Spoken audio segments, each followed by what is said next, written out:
Programang ito ay rated SPG. Striktong patnubay at gabay ng magulang ang kailangan. Maaaring may masiselang tema, lengguwahe, karahasan, sexual, horror o droga na hindi angkop sa mga bata.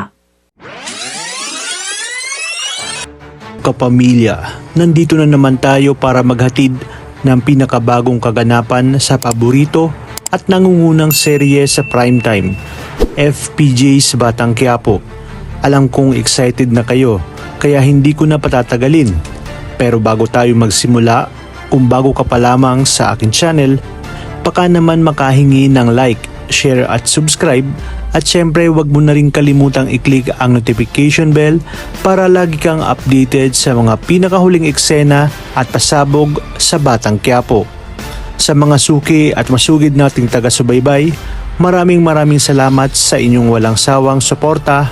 Malaking bagay ang pagtangkilik nyo sa aking munting channel, kaya tuloy lang tayo sa paghatid ng mga updates at analysis ng paborito nating serye. Tuluyan na nga kayang magiging espiya si David laban sa mga Montenegro para lang makaligtas siya sa kamay ni Marcelo.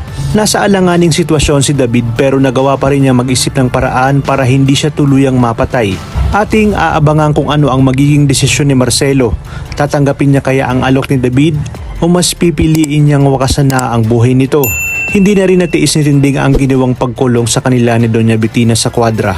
Matapang niyang sinabi kay Noy na hindi tayo lumaki sa Quiapo para maging duwag. Nakapagtataka ba na kahit sa harap ng panganib ay handa pa rin nga silang lumaban? Dito natin makikita ang tunay na tapang ng mga taga Quiapo. Hindi sila basta-basta nagpapatalo sa kanilang pagtakas. Tagumpay silang nakalabas ng kwadra at hinarap nga itong si Doña Bettina. Nang tanungin sila ni Doña Bettina kung bakit sila tumatakas, matapang na sinagot ni Tinding, "Hindi kami hayop na basta-basta ninyong tatratuhin ng ganito."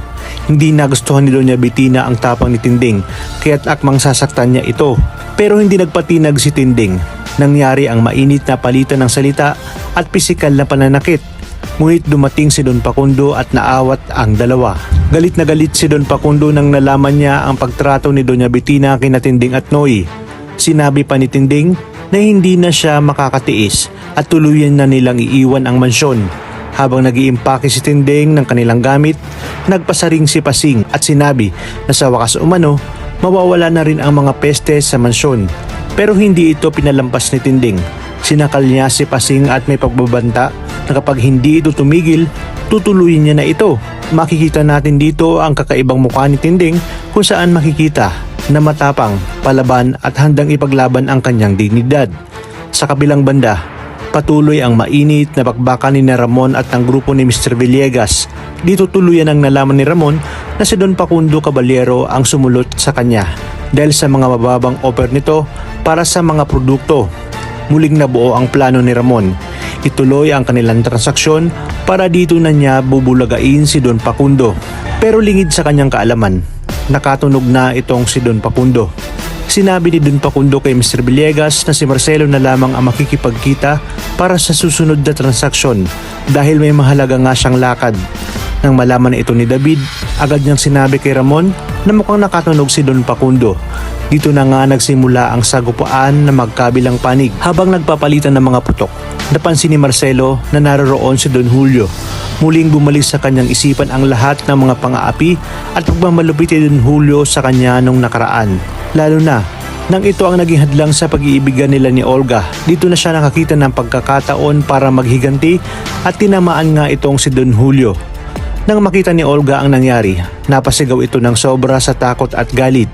Pero sa gitna ng kaguluhan, mabilis na nagdesisyon si Ramon na iligtas si Don Julio at agad silang tumakas mula sa lugar. Subalit sa pagkakataong ito, nakorner si David at tuwang-tuwa nga itong si Marcelo dahil sa wakas, makukuha niya ang kanyang paghihiganti. Dito na nagpakumbaba si David. Halos lumuhod na siya sa takot nang akmang tatapusin na siya ni Marcelo. Biglang inamin ni David na hindi siya ang tunay na Montenegro at nagpapanggap lamang siya. Nag-alok pa nga siya na maging espiya laban sa mga Montenegro para lamang mabuhay. Napaisip si Marcelo. Tama nga naman itong si David. Maaari itong maging mahalagang alas sa kanyang plano. Ngunit ano kayang gagawin ni Tanggol kapag nalaman niya na kabilang pala si David sa miyembro ng mga sindikato at ginagamit ang kanyang pangalan at pagkatao. Malalaman natin yan sa mga susunod na episode. Grabe ang mga kaganapan, kapamilya. Talagang hindi na natin matatansya kung ano pa ang mangyayari sa mga susunod na kabanata. Sigurado nga na mas titindi pa ang laban sa pagitan ng magkabilang panig at aabangan natin kung papaano mababago ang mga plano ng bawat karakter. Kaya wag na wag niyong palalampasin ang mga susunod na episode ng FPJ's Batang Quiapo.